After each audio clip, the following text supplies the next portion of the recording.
And those of you who've studied the Bible, whether you're evangelical or whatever background you're from, are familiar with the story of David and Jonathan.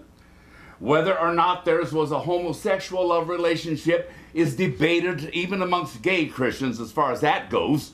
But I do know, David was not gay, and neither was Jonathan, I don't believe.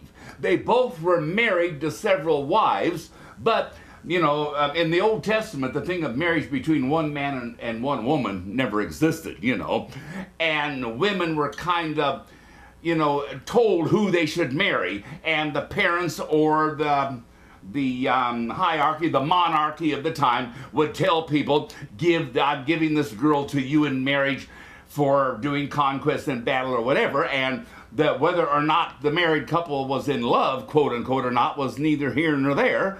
And people married, and men married several wives in order to increase the population, and they were marriages not from love, but for political convenience, and they married for political reasons in order to keep their generation going, and so on and so forth. And in the story of King David, the only time that the word love, which is interpreted as romantic love or a deep love, quote unquote, is not mentioned in any of his marriages to women at all. He married the women for different reasons. Of course, we know why he married Bathsheba. I mean, the Bathsheba thing was not love at all. It was purely lust, Some people say that David could have been bisexual, and that is kind of where I'm coming from.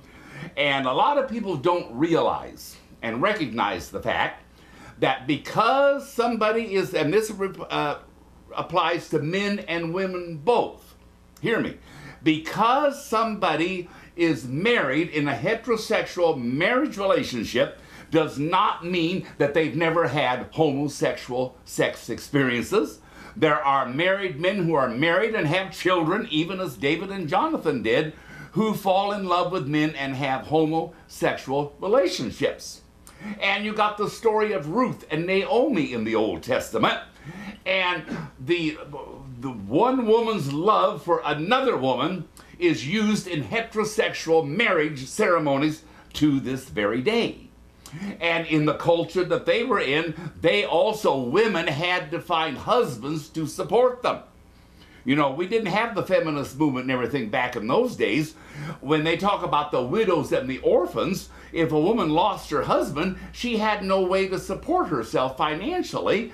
And so in the love story of Ruth and Naomi, they did marry, but it's very possible that there was that same romantic relationship between Ruth and Naomi as I am sure there was between David and Jonathan.